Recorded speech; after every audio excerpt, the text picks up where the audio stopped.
We're back. This is the Josh and Dewy podcast. My name is Dewy. My name is Josh. Yeah, it's been a solid It's good to be back. It's been 2 months. Oh my God. 2.5 months. It's been a while, but I'm back with a lot of thoughts on the Super Bowl. We're supposed to do what? We're supposed to do the playoffs and then the Super Bowl. We were supposed to do NBA pre-rankings, and I actually wanted to do an All-Star pod, which we didn't get to do either. But we're coming back. I mean, we get to people what they want. We have to. I mean, people have been demanding this pod. Yeah, seriously, people. I mean, like maybe like 2 people. That's like where have you been? But I'm starting to think people don't care about our opinions as much. Yeah. Just those faithful listeners. Yes. So for those faithful listeners, thank you for tuning in. We're not dead yet. We got one you like this week. Yeah, exactly. I don't know who liked it. I think it was Andrew Pack, but I told him to like it. Shout out to Andrew Pack for liking it. Yeah. But today's podcast, we're here to talk about the Super Bowl 50. Yep, me and Josh, we watched it with a bunch of friends, a lot of friends. Too many people. It was really hard to concentrate watching the game, but it was okay. I don't know. I think people didn't like it, and I mean I was falling asleep half the time too, but. Like, now that I look back, I think it wasn't as bad as people thought, because, it's like, it was 24, the score was 24-10, yeah, it was a blowout of the defense, so many mistakes, but upon closer inspection, it was actually a pretty interesting game. It's just like, in today's age, it's all about offensive games and efficiencies, even in basketball, football too, but I mean, I know, like, our friend Steven Min would probably be like, all over. Defense wins championships, guys. He probably was like all over it. He was getting probably super frisky during the game. Like, he's all about those boring defensive battles. I mean, but it's true. I mean, I agree. Like, defense was championship, as we saw. Because I think they said during the regular season, they had the number 1 most efficient offense of the whole league. The Panthers? Mm-hmm. And versus, like, the number 1 defense. And time has proven that defense was championship. So. Yeah, but, I mean... It's still a boring game to me. Yeah. I mean, if it wasn't for the storylines with, like, black versus white, Cam Newton versus Peyton Manning. Like the new West Coast offense versus, like, the old-fashioned shotgun formation offense. This is Peyton Manning's legacy's on the line. Yeah. Like, just those storylines. If it wasn't for that, this probably would have been, like, my top 5 most boring Super Bowl. I mean, yeah, I think it just... The reason why we were all excited, and maybe the only reason was, like, it's Peyton one last ride. Yeah. I think he's gonna retire. Do you talks like he might go to LA Rams, which is ridiculous.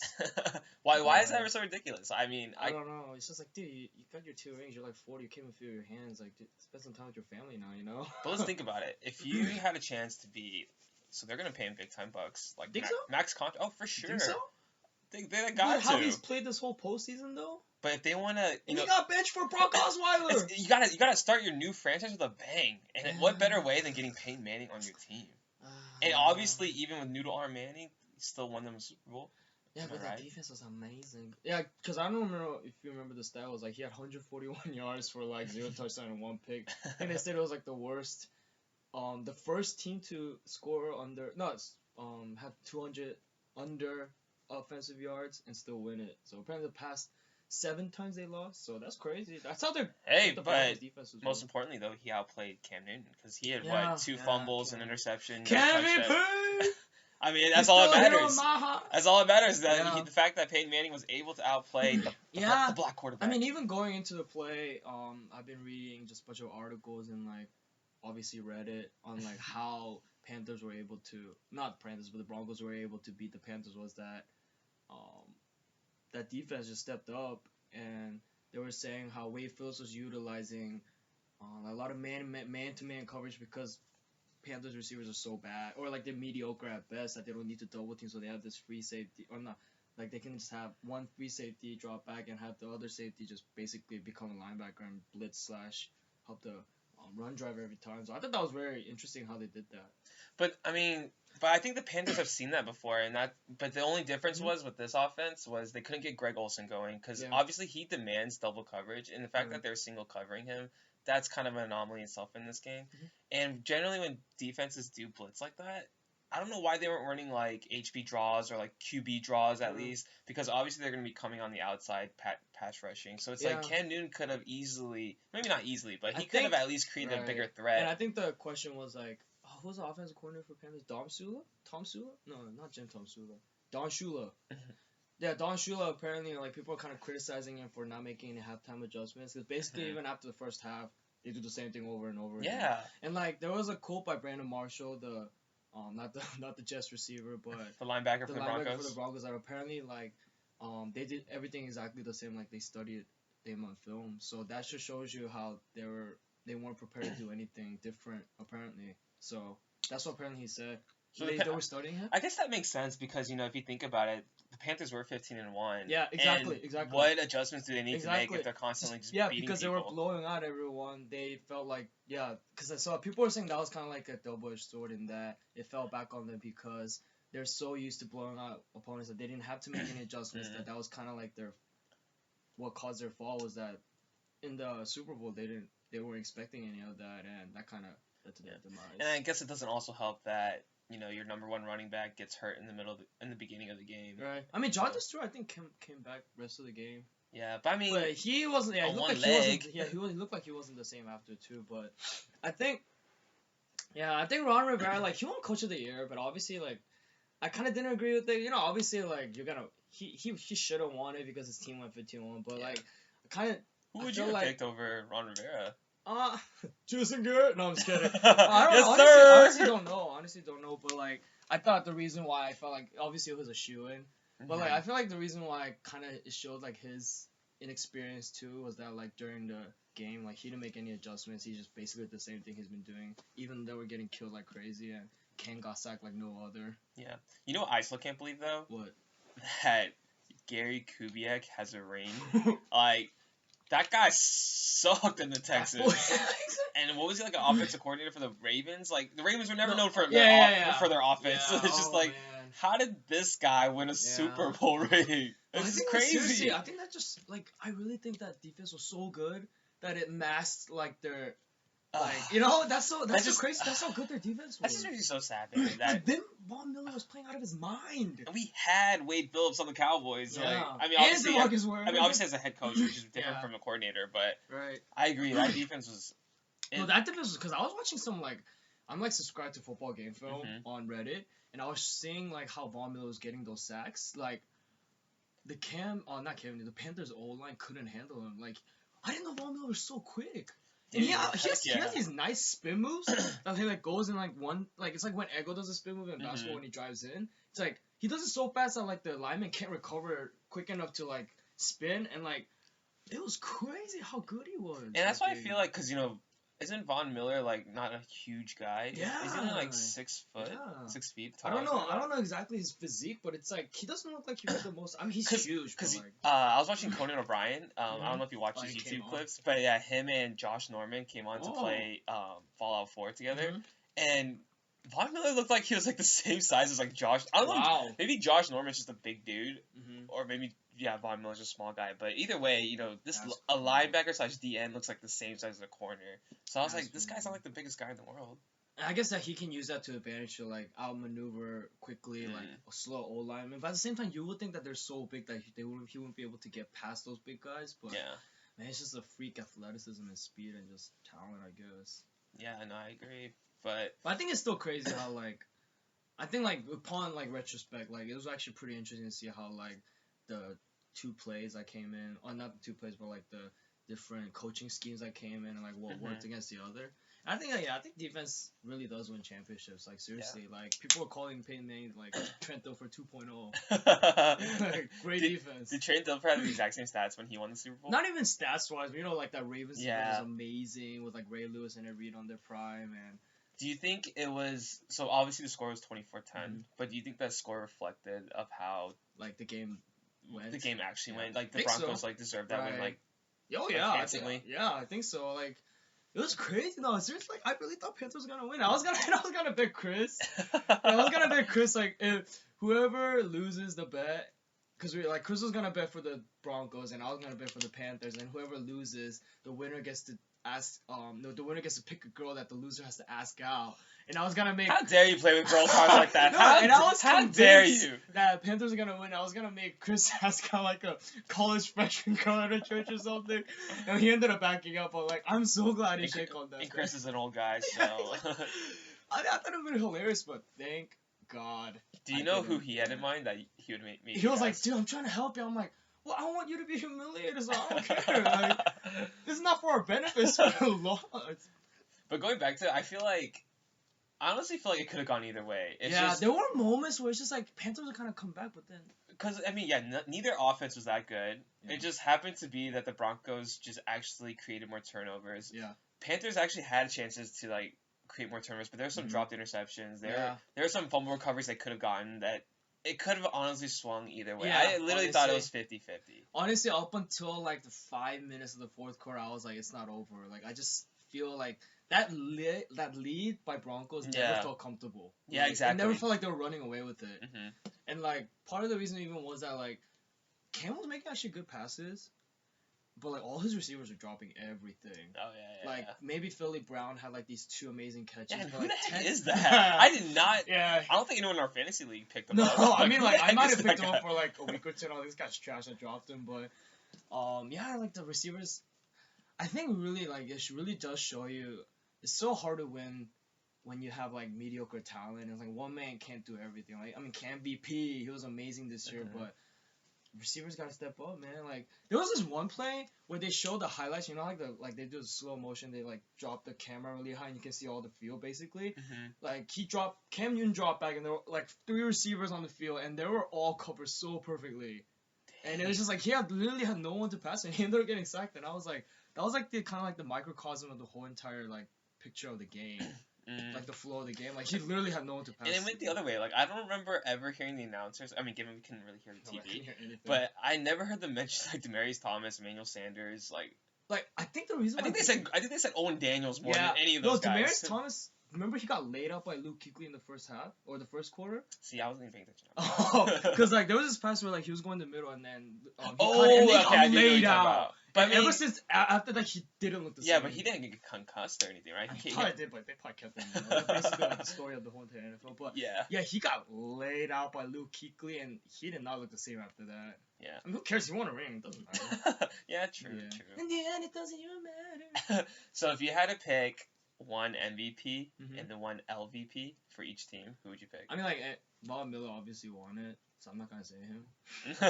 So I'll say can't be Pitt. I'm just kidding. No, I think for each team, if you I think Chris Harris. Chris Harris, like the cornerback for Broncos, like I didn't know he was so good, and like watching him like shut down all those receivers, I was like, this guy is good for a reason. LVP, I mean, like I want to say Peyton, but he won, so no. But I really want to say like Tegan Jr.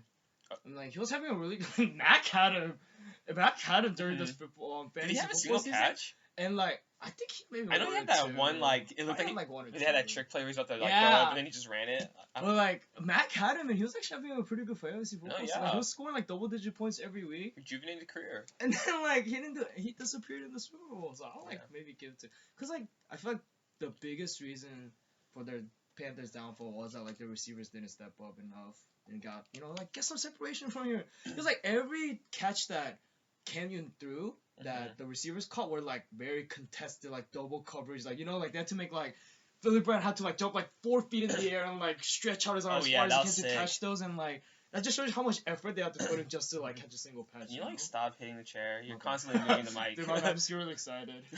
You're pulling a Joe House where he just brings the mic too hard. Sorry, I'm so excited. But yeah. No, I completely agree. I think for my MVP, I think Brock Osweiler. You know why? Because he was a cheerleader at the sidelines? I mean, not only did he get a free ring, but, Peyton Manning is obviously not going to be there next year. So now Brock Osweiler is also going to be a free agent this upcoming year. He's going to be the hottest free agent now. So the Broncos will overpay him because apparently the Browns want him really badly. So it's the Browns. That's really a bad sign that they won. So I mean, he has complete leverage right now just to make so much money off the Broncos, and obviously the Broncos are going to spend that money on Peyton Manning. So I think Brock Osweiler MVP, and it's like he doesn't have to be chasing rings because he's got one ring, so he can literally chase the money. But it's like Inception when like the son of the billionaire guy, whatever, like he's like he wants to create his own legacy and not be shadowed by his father's empire. So he wants to make a man for himself. I feel like Brock would be kind of like that too. He was always on the shadow of Peyton Manning and his greatness. He kind of wants to make a name for himself too. So he would want to maybe go somewhere new. so that he can have his own legacy. I wouldn't be surprised. The Browns. God hates Cleveland. But he's gonna get paid there. Oh man, he's gonna have like a 2,000 yard, like 10 touchdowns and like 20 interception. He's gonna be cut by them. Hey man, Browns are promising. They got Gary Barnage. I think Josh Gordon might come back this. He's trying to make his case. Yeah. Dude, they always have this little carnival of like random quarterbacks that never pan out, like Brian Hoyer, Brandon Whedon, like Johnny Manziel. It's so sad. Yeah. Luke McCown, right? Yeah, McCown. He was pretty Josh good. McCown, Josh McCown, he's not gonna be a future. It's kind of sad. Yeah. It's like, how hard is it to draft? Like Andrew Luck. Like, come on, like just I don't know, but I would chase the money if I was him. Oh, I'll be chasing the money all day too. Don't get me wrong, but I think LVP would obviously have to be Cam. Think so? He had a terrible game. I mean, yeah, given he had a bad O-line, but I mean, 2 fumbles and interception, that's unacceptable. You gotta protect that ball. There was a one play, I don't know if you saw it. People are talking about it, saying like Cam's gonna be haunted by this. Like there was a play where there was a fumble. Oh, the one that went for a touchdown. Reach out. Yeah, he didn't reach for it. And like as soon as he came, he was kind of going for it. And he kind of stepped back. And people are like, "Why didn't he die for it? You know, like there's so much at stake."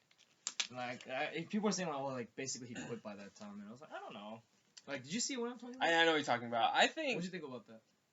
I think that did show like a little lack of, I don't know, just like drive, passion. He looked like he was just so out of it, like at that point. But at the he was same getting time, because I understand on a frustrated quarterback standpoint. Like when you get frustrated, you kind of just. Oh, I've seen it. You were yelling. You kind of just lose your cool. Don't want to try anymore. Yeah. Like, I think he had that exact same emotion going on, and I feel like player relation right there. You can empathize with them. Empathize with them. I feel like he's gonna have to have an amazing offseason or something because his confidence now is just gonna not go well next year. Yeah. They're not even the favorites to win the next year's Super Bowl. You see the odds that came out? What up? It's Patriots and Seahawks have like the higher odds. I think they have like 8-1 odds. Wow. Cardinals. No respect. So Steelers had 8-1 odds. Cardinals had 10-1, and like Broncos and the Panthers both in the Super Bowl have 10-1. They have or like 12 that's a slap in the face. They have less odds than those. Wow. Than the Steelers. It's like crazy. Like there's no respect. I don't like it. But yeah, I mean, Cam Newton, hopefully he has a great offseason. Relax, enjoy your offseason. But then it's like, I guess, people, like, trying to, like, be the devil's advocate for Cam, because I love Cam VP. But, like, you know, like, how can you expect him to play well when he was getting literally sacked and tackled and, you know, like, attacked every play? It's, like, hard to focus, like, so I don't blame him. But at the same time, yeah, I think, like, obviously there were some, like, immaturity issues. You know, that's his first Super Bowl, but, like, get the kid a break, you know? Like, I think he can use this. I think we'll see next year how he bounces from it, and that will show his maturity as a leader. Whether he can, like, use it to, like, as a drive to, like, come back and lead his team to a Super Bowl, is he going to let it affect him the rest of the season? Then I'm calling it right now. He's never going to go back to the Super Bowl. Bet. I'll bet that right now. You want to bet? Let's bet. That he'll never... $20. I mean, if he's a backup quarterback, that doesn't count, right? Yeah, that doesn't count. Okay. Bet. He's never... In our lifetime, basically. Yeah, in our lifetime. So that's like, what, 10 more years? No! He's never going back to the Super Bowl. Whoa! No! You're crazy! They're going to be bad. Bet. We just shook hands. Yeah, what do you want to bet? Maybe if we're like, hopefully by then we'll like, I don't know, be working and have a better steady career. Like bet like I don't know, $1,000 or something, like 500. Your firstborn. I'm just kidding. I'll name my first kid J. Oh my god. Wait, let's just bet like, I don't know. I probably won't even remember this in a couple of years. Tattoo. You have to get a tramp stamp.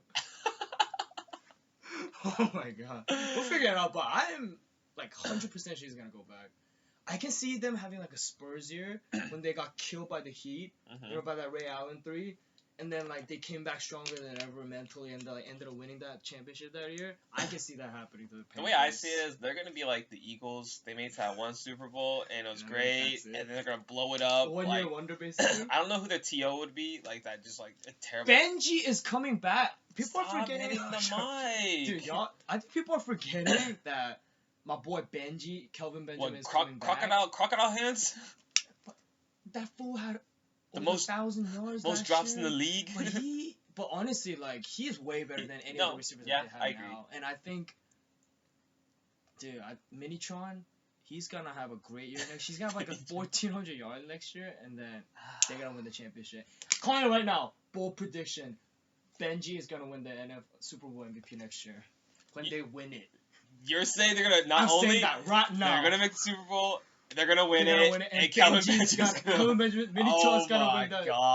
Oh MVP. my god, you're crazy. You heard it here first. Okay, not only is Ted Ginn not gonna have that great of a year compared to this year, Cam Newton is no way gonna repeat what he did this year as well. He only has room to improve, bro. I believe. We're trusting in Ron Rivera. Can MVP. Ron Rivera, Coach of the Year. He almost got fired like 2 years ago. Hey, he's a different man, dude. He goes on 4th and downs now. He goes on 4th downs. I don't know. And then Thomas Davis. Who knows how that guy's gonna be healthy with his football stitched arm. Yeah, I mean he was really good for them this year, but dude. It's only right, dude. I mean, Josh Norman as an emerging league cornerback. I'm not saying they're not going to be good. I'm just saying they're never going to make the Super Bowl. I'm saying they're making Super Bowl, and Minichon going to win the Super Bowl MVP. You crazy. We got to make sure on our next pod we establish this bet. Oh, yeah, let's do it.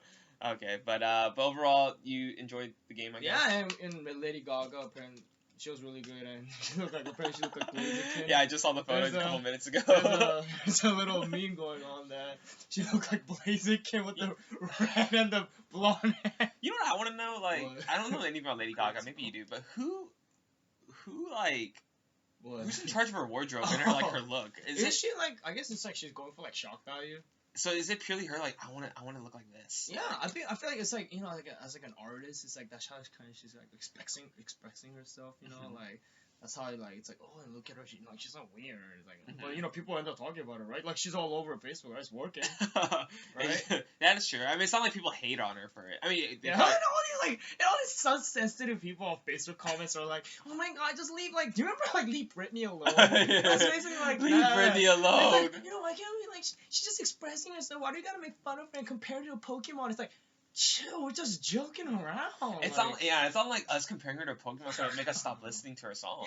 Yeah, like Lady Gaga's wiping her tears with her $100 bills. Like she doesn't care. That is very true. But that was hilarious. It looked really similar. If you haven't seen it, y'all need to go look because she really looked like Blaziken, man. I mean, did you say she didn't look that bad? I thought she looked horrendous. Really? I mean, I guess we're so used to seeing her wearing carcass meat. Yeah, I guess if you're comparing the one to time that. she dressed normal, was like, oh, she actually doesn't look that bad. Give it a, yeah. I have a hot take. I don't know. What? Hopefully we don't edit this part out of the pod. But what'd you think of the halftime show with the flamboyant, message basically going on? Even let's try to stay politically correct here. Let's not get fired. No. Let's not get fired. No, I mean, don't get me wrong. I mean, I'm it's not like I love gay people, but they should. I guess Christians, the one thing that bothers, us is that the fact that they're embracing it, the homosexuality, and they're celebrating something that is considered sin, right? Mm-hmm. And I think obviously the world doesn't see it as that way. And I think the whole ironic part is why are we pushing for they have gay rights now? They can get married in color. They're one of the most accepting gay communities, and they're still kind of pushing it in our face, that propaganda. It's dude, I get it. Just do what you gotta do. But don't, not according to that community. They still think they're being discriminated against, and that people are still there's still inequality all around. I guess I kind of see it as kind of even the racism. Mm-hmm. That's kind of lingering, that people kind of that African community say, mm-hmm. that it's we're still being they still kind of have that years of persecution built up, and I guess they kind of feel similar like that. You know what I'm talking about? Yeah. It's they no matter how much we kind of but it's kind of messed up though, because actually a lot of African Americans, they get offended by that because I mean, depending how you want to view it, but because obviously by skin color, that's not by choice, but depending how you want to look at it, sexuality is choice. Well, some people say they're born gay too, so. Yeah. Well, I guess when I say sexuality is choice, you don't necessarily have to act on whether you like a guy or a girl. Right. You don't have to necessarily. Exactly, and I see it as this way, and straight people, just because they like a girl doesn't mean they're gonna go out with every girl, right? Yeah, exactly. And try to sleep with there every are people girl. that are celibate, and so it's but so it is technically by choice in a sense. Right. Yeah, it's whether you act upon those urges or not. Yeah, so actually, people of color actually do, even I guess Asians, if you want to, they do get offended that you do compare the two. I mean, I can see that. But so if I pissed off anybody, I'm sorry. Yeah, we apologize. I mean, I want to just disclaim that. I might have to bleep this whole thing out. I'm just kidding. No, but I think I thought it was a good halftime show though. Yeah, it was a good halftime show. Bebe and Bruno did a good job of not celebrating, but I like all the black people wearing flamboyant colors. they decided to stick with their roots of black and gold. Yeah, exactly, right? No, but I thought it was a good halftime show. Just Beyonce was sassy as she always is. Yeah, I feel like she was sassier than ever right now. For a split second, I thought Jay-Z was gonna come out. That booty pop. Oh my goodness, she still got it. Did she see a trip? She actually kind of tripped. Oh, did she? So when she was getting she basically got her her, what do you call it? She was basically crouching for a second. She went she was getting this. low. Yeah, she was getting low, and then she tripped, but she recovered right. She made it look like it was part of the dance. Wow. And me and KK, because we were watching it, and me and KK were we looked at each other, we're did she just trip? And we're I couldn't tell if that was part of the act or not, but I think she did mess up. But she's a pro, dude. She made it look like it was part of the dance. And you know what? Thank God Beyonce and Bruno Mars were there. Saved the day. Because Coldplay was a snooze fest. Yeah. Dude, oh my gosh. I'm not a big Coldplay fan, so. Yeah, I really don't know anyone who is. I knew they were popular a couple years ago. Right. They're early 2000s. It's like Nickelback. Everyone wants to hate on them. I don't hate them. It's just, I don't get into it. I can't name a single Coldplay song, so. Yeah, I can recognize it on the radio. Yeah, I can recognize it. But I don't know what they're called, or I can't sing along to it. But I can hum the melody. No, exactly. But you can't talk Katy Perry, dude. Last year, Katy Perry was amazing. Was that last year? Oh, that was last year. year. But I did think it was cool how they kind of reminisced the past 50 years. Yeah. Of all the halftime shows. That was really cool. That was actually really Michael cool. Michael Jackson, Stevie Wonder, and yeah, I actually got the chills for some reason. Yeah, no. I didn't even experience half those Super Bowls yet. I felt like I was a part of it. No, I thought it was awesome. I think that was actually kind of very. Obviously this is the 50th Super Bowl is a very a landmark of it's the 50th year of the Super Bowl, and that was pretty cool. Overall, it was an okay Super Bowl. Mm-hmm. I'm not gonna lie, I fell asleep a lot. But typical. Watching it back and thinking about how it went and the plays and the coaching strategies that came out, I thought it was actually pretty cool how it looked. So yeah, considering I didn't watch half the game. Yeah, you're busy talking to your little couple friends. You were more than welcome to join us. But yeah, I felt the same way. It was still overall very entertaining. Enjoyable. But in terms of actual football play, I was pretty bored. It was nothing compared to last year's. I think. Oh yeah. I don't think any Super Bowl compared to until I think we need to convince Roger Goodell and the staff to make sure the Patriots make the Super Bowl every year. They honestly make it more interesting. Every time the Patriots aren't in it, I'm so bored. It's like the villains. You need a villain. They weren't really a clear-cut bad guy in this Super Bowl. That's so true. They're two good guys going at it. Yeah. It's like in wrestling. You don't want two good guys going at it. You want one guy to boo and one guy to cheer. It's basically every Formula 4 movie. It's boring if there's two good guys who the whole movie. There's gotta be some kind of guy that you just want to cheer against. And to be honest, I had never had a moment where I wanted to cheer against Peyton or Cam. So. That's true, until the squares came up. Yeah, I needed to get my money. Exactly. So even then, I think that was why I guess it was kind of boring because they weren't a clear-cut bad guy, Mm-hmm. If the Patriots weren't there, the Bill Belichick, we can't let the Sith Lord win again, So okay, let's end the podcast like this. If we had to make a bold prediction of who's going to make next year's Super Bowl, you know what I'm going to say. Who are you going to pick? Two, AFC, NFC. I think. So I know you like the Panthers. Yeah. Honestly, I don't know. Maybe. Honestly, I don't know. All I know is Cam and Panthers are gonna win, so I don't care who's. If you just had to pick one. You can just say Denver Broncos again if you want. No, I'm not gonna do that. No. Would I say maybe the Steelers? I'm just kidding. I like that sleeper pick. That is so bad. No, I don't like the Steelers. Well, according to the odds, they're one of the favorites. Maybe Steelers, actually.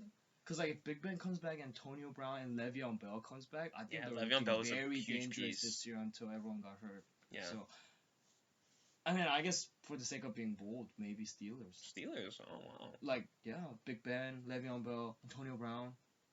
Honestly, I can see it. It could. If they improve that defense a little bit more. Yeah. Yeah. Yeah, what happened to Steel Curtain, I have no idea what happened. I guess I don't know. I'm going to say Patriots. Tom Brady's. How typical. Tom Brady's last great run. Yeah. It's going to be. You got to get that fifth win, Yeah, dude. because after next year, I don't think he's going to be good. Yeah. And, dare I say it, the Dallas Cowboys? I had a feeling you were going to say that, but I didn't want Tony Romo's going to win his first ring! God. Did you hear what DeMarcus Ware said when he won? Wait, what did he say? I wish Tony and Jason were and it Such a good guy. I wasn't ready for a field trip, but that was pretty emotional. Yeah, That was he pretty said touching. that? Yeah, he said I was Jason and Tony were here. I was like, oh, I wish he was still. Why did we let him go? Why did we let him go? Yeah, that was yeah. I was like, oh, he's still thinking about, Man, what a good guy. What a great once guy. a cowboy, always a cowboy. Exactly, right? exactly. He's wow, very Cowboys for real? Seriously, Cowboys? Cowboy. I honestly think so. I mean, think about it. I mean, they look good until we have the fourth pick. Was it fourth? Yeah, fourth pick overall. I mean, I'm gonna assume we're not taking quarterback, but we're gonna take someone that's gonna actually, make an impact right away. Hopefully. And then hopefully we get rid of Greg Hardy's ass. And then. And we need. I just feel like we just need someone that's like the second string receiver. And then Calvin Johnson's gonna come back from retirement to the Cowboys. Yes, sir. It's only right. Dude, of course. Megatron, seriously. How amazing would that be? Doesn't Calvin Johnson. Like, seriously, T-Dub is trash, you have to admit. Baylor product, he's trash, so you have to admit. He was terrible. I'm not gonna lie. Terrible this year. Baylor products don't make it in the NFL. Flash Gordon, but he just has his off-field issues. Yeah. Wow, Cowboys. I'm gonna say it. Yeah, I look like a douche for not saying Cowboys. I pick Cowboys to me, though. That's my second poll prediction of the day. Yeah. But alright, I can't wait. Wait, so you said Patriots and Cowboys? Patriots and Cowboys. And I said Steelers and Panthers. Wow. Yeah. Okay. Yeah, I'm excited. Can't wait for 2017. Oh my god. Yeah, and hopefully, this year's fantasy team will be a lot better too. Yeah. But yeah, I guess that concludes the pod. Yeah. All right. Well, I guess thanks for listening, guys. Yeah, thanks for tuning. Hopefully, I'll be back May. We'll be back after busy season. All right. Yeah. Thanks for listening. See y'all later.